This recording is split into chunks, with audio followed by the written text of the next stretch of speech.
Well, hello. My name is Mark Levitt, and welcome to another exciting episode of a little series that I like to call Bad Lyrics.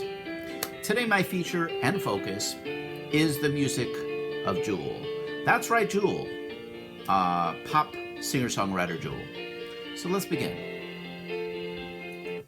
So anyway, to start out with, Jewel.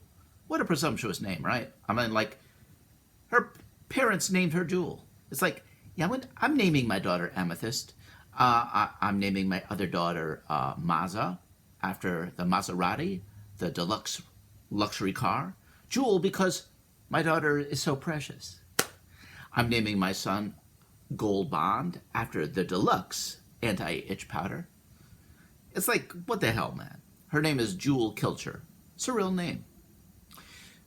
But anyhow, to get on past her name, the music of Jewel was primarily, her heyday was the late 90s, early 2000s. She was very popular, always on the airways. She had a number of videos. Now, the song that I'm going to be talking about today is one of her most popular, which is Foolish Games.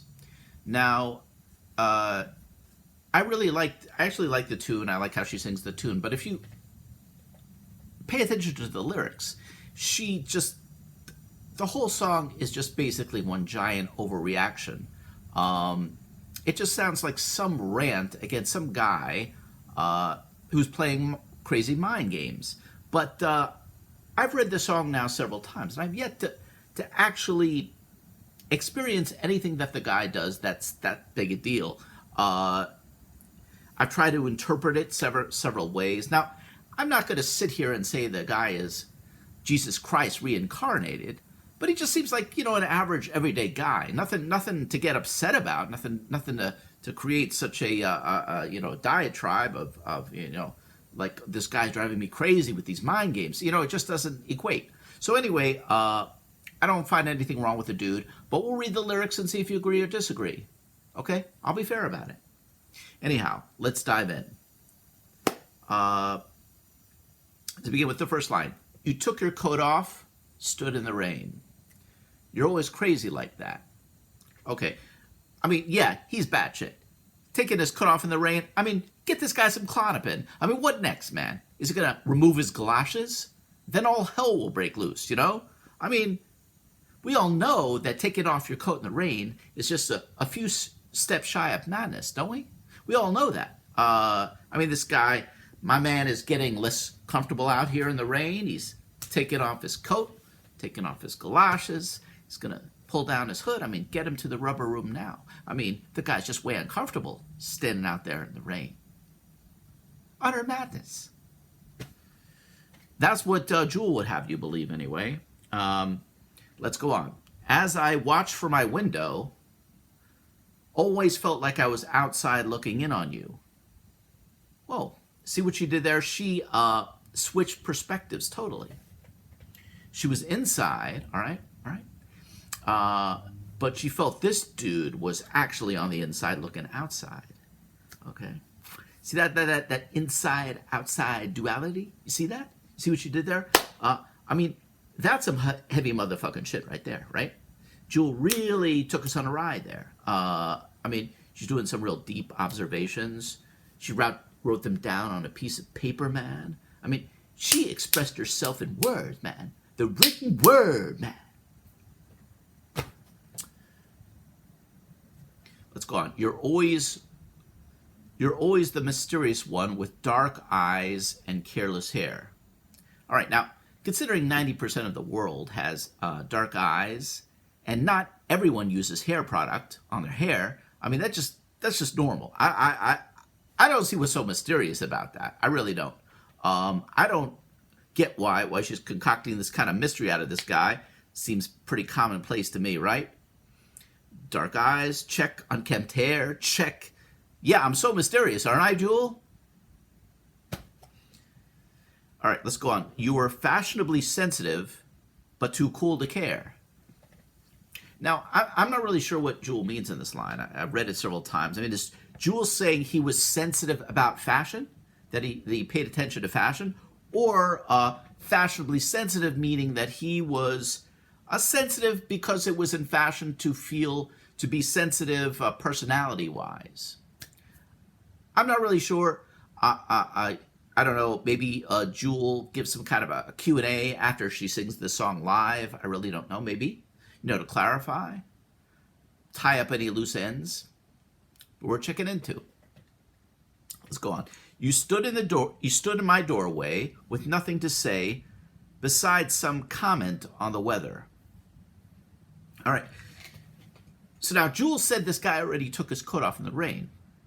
And all he can say when he's in the doorway is to comment on the weather. Well, that would stand to reason, right? This guy is standing out there in the pouring rain. You would think he would make some comment about it, right? That would only be logical, I'm standing here, dude, in the pouring rain.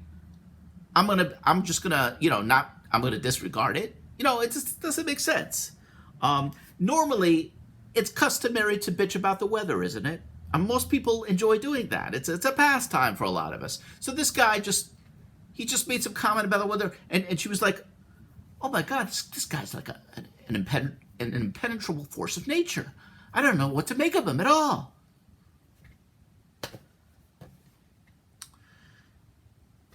And now here, halfway through the song, if you'll notice, the next stanza goes on a completely different path. It's like Jewel takes a dark detour or something. She just starts unloading and stockpiling all this baggage about the dude as he's standing in the doorway. So as he's standing there getting wet, she feels it incumbent upon herself to kind of, let loose with all this shit.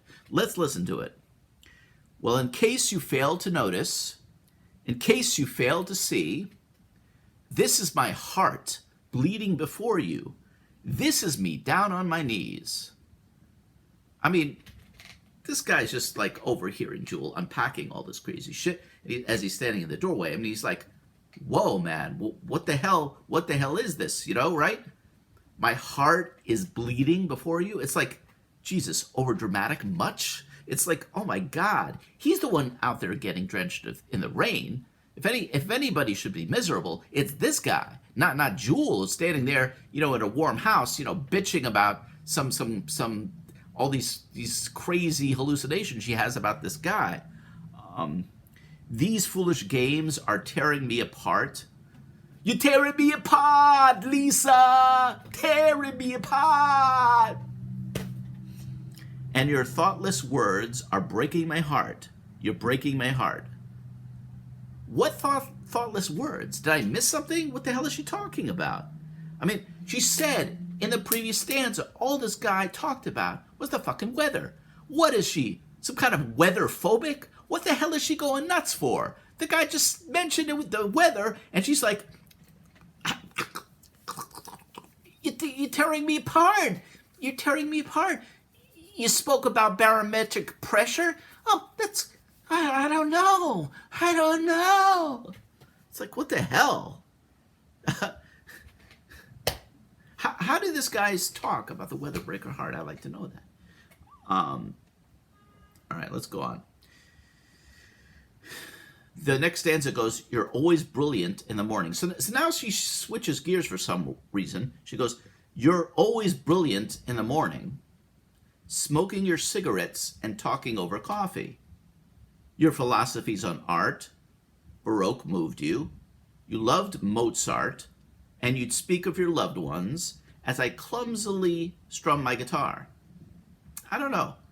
I mean, based upon this description, this guy seems pretty interesting, right? Brilliant in the morning. You're good. You want to start your day off with some lively conversation. That's a plus.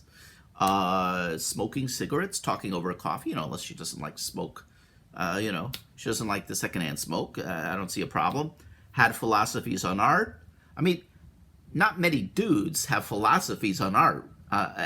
Many dudes don't even think about art at all, unless it's erotic art. So I don't know what her problem is here. And then she mentioned she likes Amadeus Mozart, like he's some kind of a crazy person. I don't really understand her objections. I don't know why she has a problem with this guy. I really don't. Okay, this stanza goes, you teach me of honest things that were daring, things that were clean, things that knew what an honest dollar did mean. I don't know. I don't understand why she has any problems with this guy. I just the lyrics of this song just sound overindulgent, overdramatic. There's too much, and I'm not sure why she wrote a song about this guy. It seems like she concocted the whole thing, that this guy was just some random dude, that she put all this crap on, and then she wanted to write a torturous song, like singer songwriter women do, and she came up with this. But I don't find anything objectionable about the guy. I mean, maybe it's just me, but I'm reading this song. I don't find anything wrong with him. All right. Anyhow, that's been my exploration today on the lyrics of Jewel. Hope you enjoyed it. And I will see you next time on another exciting journey through bad lyrics.